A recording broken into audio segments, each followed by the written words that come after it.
Yo, greetings from my humble little abode here in Hanoi, Vietnam. Your boy is proud to say that we hit 14 weeks of sobriety from cannabis and alcohol.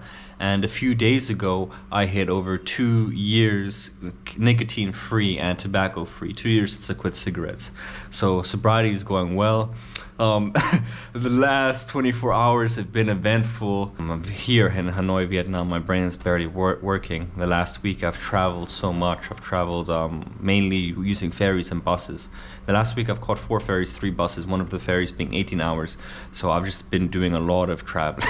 A lot of like insane amounts of traveling, man, on buses and ferries. And now I took a flight, so I had to go to the airport like 1 a.m., you know. So I'm sleep deprived. I'm just mentally drained and exhausted, but I'm grateful for the opportunity to travel new countries and see new places. That being said, today has been quite an eventful day. A lot of people tried to scam me at the airport, saying they were like my Grab driver. Grab is like the equivalent of Uber. So I booked a taxi, but I didn't fall victim to any scams because I have my wits about me.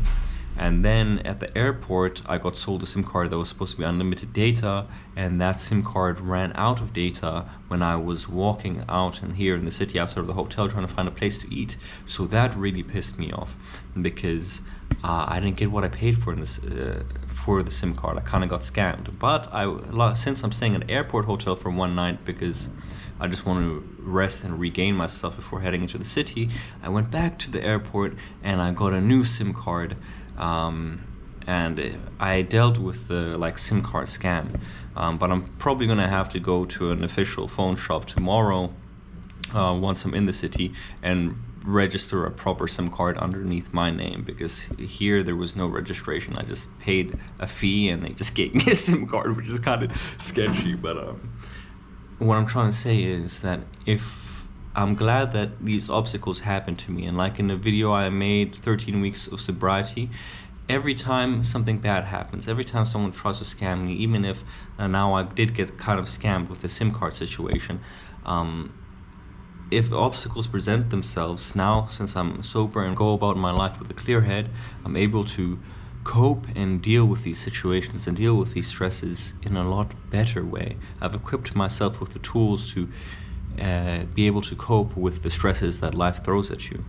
And if I was drinking, man, I don't even know how I would have acted if I was drinking. I don't even think I would be low-key traveling this much if I was drinking, because man, I would be a complete mess if I was drinking in foreign countries. Like, trust me, I would probably be blacking out and falling victim to all sorts of scams and God knows what, man. Like, yeah, I don't want to think about that. The last time I broke my sobriety was in Cambodia, and I had 500 days of sobriety, and I blacked out the first night. I made a video about that if you guys are interested in watching.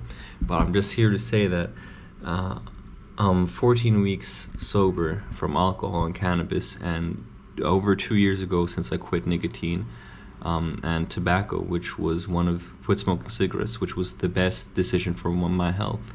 And now it's my goal to continue to push and reach new strides and hit new milestones of sobriety. And it's been a long time since I've stopped smoking cannabis for this long. Alcohol, I've had a few sobriety stints of 1 year plus, but cannabis, the longest that I've stopped since I started smoking at the age of 14, or since the first time I tried it, since I was then at the end of 13 going on to 14. I've only stopped for 6 months. That's the longest that I've stopped smoking cannabis for. And now I'm at the 98-day mark from not smoking cannabis. And I haven't hit this milestone in God knows how long. Last time I did 6 months was back in 2018, so I'm breaking new milestones, and I'm breaking new milestones, and I'm learning more about myself each and every day. And in these scenarios where I'm getting stressed out, where in the past I would have had a drink or I would have had a cigarette because I felt like, oh, why is the world against me, or why is this happening to me? Why did I get scammed at the SIM card thing? It's just a learning lesson at the end of the day. Life gives you these lessons. Life gives you these obstacles.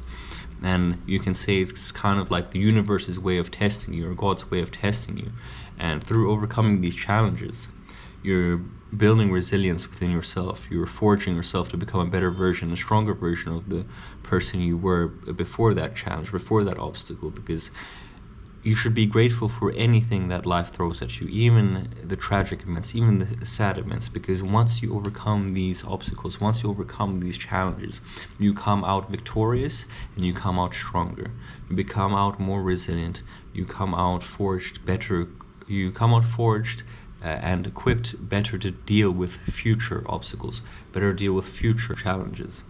And yeah, that's all I wanted to say. I wanted to say that I'm grateful. I'm really tired right now. It's like 9:30, but man, my sleep has been... Now I'm having trouble formulating my thoughts, so I'm gonna try and wrap this video up. But at the end of the day, sobriety is your greatest gift, in my opinion. Being able to tackle the world with a clear head and being able to overcome the obstacles that life throws at you. Whether you're feeling down, sad, depressed, maybe there's factors outside of your control that are affecting your life in a negative way, but it's up to you to just grab the bull by the horns and to take control, because you have the power to overcome, you have the power to take control and take the reins of your own life, no matter what situation you're in. And the worse the situation is, the stronger you'll come out on the other side if you're able to get through. And I just wanted to say that every decision you make, every action you take is a vote for your future self. So just ask yourself day in and day out, who do you want to be? Because one day at a time is all it takes. If you're someone who struggles with addiction, or if you just want to improve your life in any aspect and you're not even an addict, just go about it one day at a time. Just try to become a better version of yourself than you were the day before, because literally one day is all it takes. One day at a time, that's all it takes. And then when you make the right decisions, when you go in day in and day out and you're looking for your own best interests, the effects slowly compound. So I just want to say, stop sleeping on yourself. And yeah, that's really it for today. Sorry if this video is a little bit erratic. Your boy has had I've slept well, but I've just been traveling so much right now, and then yesterday I didn't sleep well on the plane ride over here. It's been mentally exhausting, mentally draining, but I'm grateful to be sober. I'm grateful to be sober, and I'm grateful to be as tired as a zombie right now, because man, if I was drinking, if I was using substances, man, I wouldn't have this gratitude. I wouldn't be enjoying my life. I wouldn't be appreciative of the small things, whether good or bad, that happen to me in my day-to-day. So stop sleeping on yourself and strive to become the best version of yourself, because you owe it to your future self, and your future self will thank you for it. So do the hard work, especially when you don't feel like it. Hey. Bands or baby, serve that daily. Have a little look here, son, get wavy. Need some food, hanging out crazy. Same tracksuits, I'm hanging out daily. Come out, look at the smell. Leaving the crib, but you'll be back in a bit.